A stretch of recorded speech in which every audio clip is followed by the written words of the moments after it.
Coach, what was the difference in the 22-4 run that you guys had early in the second half, kind of giving you separation? What did you guys do then that maybe you weren't doing earlier? I just thought we were really good defensively, with the exception of like a 7-minute stretch in the first half. I thought we guarded better than we've guarded all season. Georgia Tech is a very difficult team to defend because they have unbelievable skilled players, and the movement in their offense, it makes it hard to stay with players because you got to see man in ball at all times, and you got to stay disciplined and focused. And I just thought we were really, really good defensively. In the second half, we were fantastic. Leaky Black, it's going to be hard to find somebody in the country that's defending better than Leaky. And Ant Harris was somebody that didn't get into the game on Wednesday against Michigan, and his number was called. He was fantastic in his 14 minutes defensively, and I was just so proud of the team, how the toughness and the grit, the will and the want-to. One of the things that we talked about all week was validating our performance on Wednesday with a good performance here on Sunday, and I was very, very proud of them. Hubert, your players talked about that validation aspect and said you really pushed that this week. Kind of what was the purpose? It was because, Wednesday was, we played very well, but it didn't mean anything if we didn't show up and play well again today. And what I talked about is, Carolina basketball is, a lot of people came up and after Wednesday's game and they said, "Well, that was Carolina basketball. That was a Carolina win." And I told them, I said, Carolina basketball is showing up on Sunday every time you step out there on the floor, and that I gave them the definition of validation in terms of proving.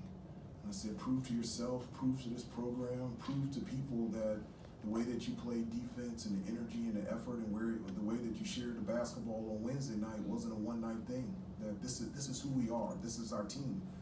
And I just kept talking to them about that throughout the week, and I'm just really proud of them, their effort today.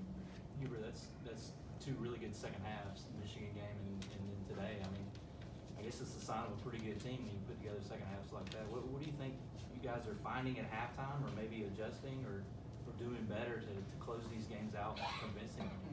Well, it's not necessarily just the second half for me. I'm really proud of with the exception of the game against Tennessee, I feel like we've always stayed in it. We've always fought back. We've always been handled runs by opposing teams. We've always stepped up when we needed to step up, and tonight we needed to on the road. I really believe that our win against College of Charleston, being on a true road game, really gave us confidence, really gave us life to come here. This is a very tough place to play against a really, really good team. And I think our experience of playing on the road, we drew from that, and it gave us confidence to be able to play well in the second half, but to be able to win here at Georgia Tech. You're playing both guards, RJ and Caleb, a lot together all season so far, and they're both scoring, both handle the ball. What do you like about playing two guards like that, and speak to their performance tonight? Well, I couldn't take them off the floor. They were just too good, and they've been really good throughout the entire year.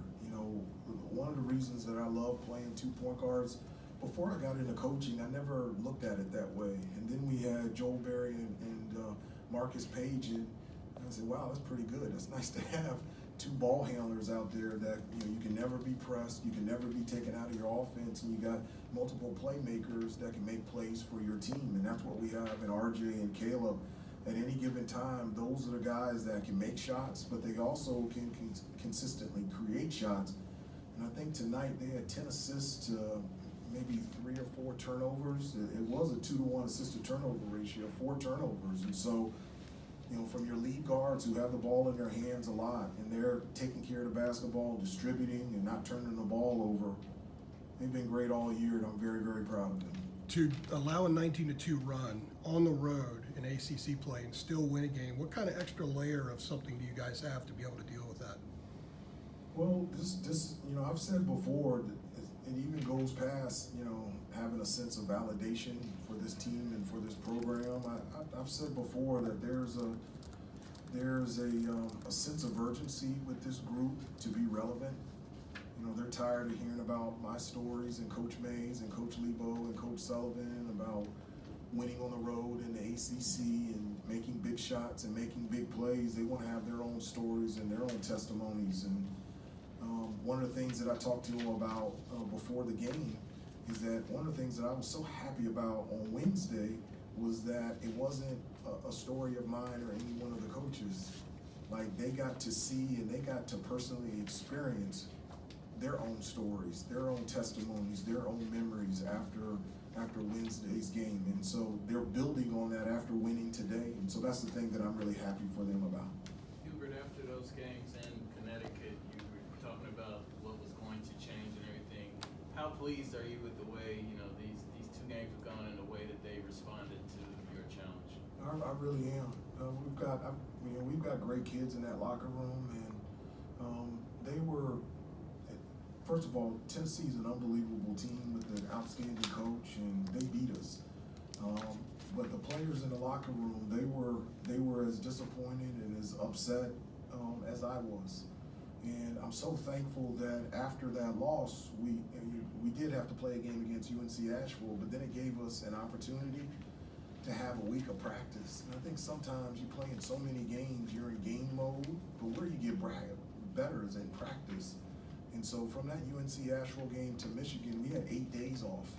And even though that it was during the Thanksgiving break, we had an opportunity just to reinforce our foundation and build principles that we had talked about all summer and all preseason. And we were able to get back to our foundation. So I'm really thankful that we had those 8 days, not to have to really prepare for a game, that we could practice and get better at the things we needed to improve on. Take one more if there is one. Hubert, Leaky and Anthony both spoke about the impact of your positive praise and how it's affected them. In terms of your coaching style, philosophy, is that intentional? Is that just who you are? How would you describe that? That is intentional. I love to encourage. I think it's important to encourage people. I don't think you don't have to look very far to get somebody to be critical of who you are.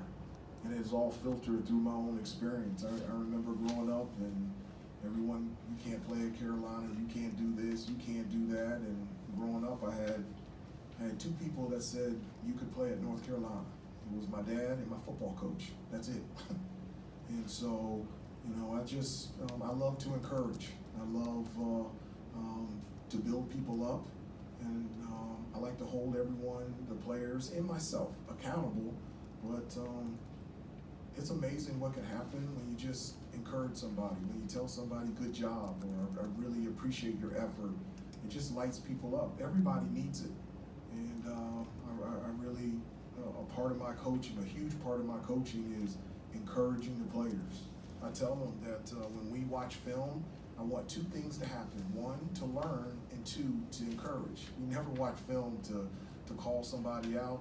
I even stole something from Monty Williams, who's the head coach of the Phoenix Suns. I played with him 2 years at the New York Knicks. One of the things that he constantly says, he calls his players up. And I love that. Yeah, he may hold them accountable, but it's built and with encouragement. And I think that's the best way to coach, and that's what I love to do. All right, thank you, Coach Davis.